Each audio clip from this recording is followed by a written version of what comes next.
হরে কৃষ্ণ। রাধে রাধে বন্ধুরা, তোমরা সবাই কেমন আছো? আশা করি ভালোই আছো। আর এই দেখো আমি মুখে কি ঘষে নিচ্ছি, দেখো দেখো। তোমরা হয়তো ভাবছো এ কী করছে রে বাবা, কী করছে রে? হ্যাঁ, এটাই আমি করছি, কারণ আমি আজকে একটা ফেস প্যাক লাগাবো। দেখো আমার মুখটা, এই সামনে পুজো আসছে না, তাই জন্য আমার মুখটা একটু সুন্দর করছি। আসলে সারাদিন কাজ করার পর তো বুঝতেই পারছো, মুখ আমরা তো কিছুই সেরকম করি না, বাড়ির বাইরে বেরোনোও হয় না। সেই জন্য এই ঘরোয়া যে পদ্ধতিগুলো আমি ইউজ করি, তো চলো সেগুলোই দেখাবো। তো প্রথমে আমি টক দই নিয়ে নিয়েছি, তারপরে এই যে বেসন যে যার পরিমাণ মতো নিয়ে নেবে। তো আমি এই পরিমাণ মতো নিয়ে নিচ্ছি, কারণ আমার একটু বেশি হয়েছিল। আমি ঘাড়ে মাখবো বলে নিয়েছিলাম, কিন্তু আমি মাখা হয় না, আমি স্নান করে নিয়েছিলাম। তো এই যে দুটো জিনিস নিয়ে নিলে, তারপরে একটু লেবু রস, যাদের লেবু শ্যুট করে তো তোরা 5-6 ফাটা লেবু নেবে। আর যাদের শ্যুট করে না সেটা স্কিপ করতে পারো। একটু হলুদ নিতে পারো, একটু হলুদ মানে কস্তুরি হলুদ হলে ভালো হয়, নাহলে রান্নার হলুদ হলে একটু কম কম নেবে, কারণ ওটা মুখে একটু দাগটা হয়ে যায় তো, মানে হলুদের যেইটা। আর কস্তুরি হলুদটা কী হয় বলো তো, দাগ মানে কোনো হলুদের দাগ হয় না, সেটা একটু বেশি নিলে হবে।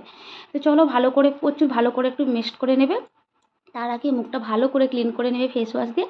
তো ফেস ওয়াশ দিয়ে ক্লিন করার পরে এই যে দেখো পুরো মুখে ভালো করে লাগিয়ে নেবে। এটা চোখের পাতাতেও লাগাতে পারো, কোনো সাইড এফেক্ট নেই, এটা তো ঘরোয়া একটা পদ্ধতি। টক দই, বেসন, লেবু, আর তিনটেই খুব উপকার, কারণ লেবুতে আমাদের অ্যাসিড আছে, খুব ভালো।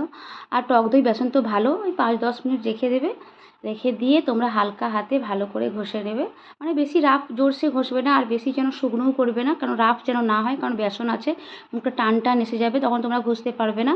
তাই দেখো একটু জল হাত করে হালকা হাতে ভালো করে ঘষে নেবে। তোমরা ঘাড়ে টাড়ে লাগাবে, কারণ আমি তো যেহেতু স্নান করে নিয়েছিলাম, সেই জন্য ঘাড়ে লাগানো হয় না। যেহেতু স্নান করার আগে হলে ঘাড়ে, কেউ পিঠের কাছে, বা এই যে গলায় যে প্যাচ পড়ে না এখন, যার মানে রোদের ট্যান যাদের পড়ে গেছে, তারা দেখবে মাখলে খুব উপকার হবে। তারপরে এই দেখো মুখটা আমি ধুয়ে নিয়ে চলে এসেছি। তোমরা পার্থক্যটাই তোমরা ক্যামেরায় কতটা বুঝতে পারছো জানি না, কিন্তু আমার স্কিনটা খুব স্মুথ আর নরম হয়েছে, মানে খুব নরম, মানে নিজেকে খুব ভালো লাগছে। তো তোমরা বুঝতে পারবে যে আমার ঘাড় আর মুখে, যেহেতু আমি ঘাড়ে মাখি না, মানে হয়ে ওঠে না, যেহেতু স্নান করে নিচ্ছি, তাই জন্য তোমাদেরকে ভালোভাবে বোঝাতে পারছি। তো তোমরা দেখো ঘাড় আর মুখটা আমার কতটা পার্থক্য হয়েছে। আর তারপরে আমি একটু এই যে গোলাপ জল ড্যাব ড্যাব করে লাগিয়ে নেবো। তারপরে আমার চুলটা খুব ভিজা আছে, ভাবলাম যে চলো চুলটা একটু খুলে নেই, তারপরে তোমাদেরকে দেখাচ্ছি। আর এই দেখো আমার স্কিন আর ঘাড়টা দেখো, যেহেতু আমি ঘাড়ে লাগাই না, আর ঘাড় আর মুখের স্কিনটা দেখো, তোমরা দেখেই বুঝতে পারবে যে কতটা পার্থক্য হয়েছে। তবে হ্যাঁ, আমার একদিনে হয় না, আমি এর আগে কিন্তু 2-3 বার মেখেছি। তাই ভাবলাম যে আমি যেহেতু উপকার পাচ্ছি, তো সেটা আমি কেন তোমাদের সাথে শেয়ার করব না। তো চলো সেই জন্য তোমাদের সাথে শেয়ার করলাম। তো আমার স্কিনটা দেখো, কিন্তু আমার স্কিনে কখনো এইগুলো মাখি, আমি কোনো কেমিক্যাল ইউজ করি না, তাই জন্য আমার মুখে দেখো কখনো ব্রণ, র্যাশ, আমার এগুলো কিছু হয় না।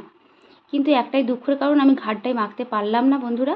তো তোমরা একটু দেখো, ঘাড় আর মুখটা খুব মানে অড লাগছে, মানে একটু অন্যরকম লাগছে, মনে হচ্ছিলো যে ঘাড়টায় মাখলে ভালো হতো। চলো অন্য কোনো দিন ঘাড়ে মেখে নেব। তো সেটাই তোমাদের সাথে শেয়ার করলাম। যদি ভালো লাগে তোমরা একটা লাইক করো, আর তোমাদের যদি কোনো উপকারে লাগতে পারি তো আমারও ভালো লাগবে, সেই জন্য। আর এই যে যদি বাড়িতে গোলাপ জল থাকে, আমি তো খুব সাধারণ মানে ভাবেই তোমাদেরকে দেখাচ্ছি, অন্য কিছু নয়, এটা সবার বাড়িতেই থাকে।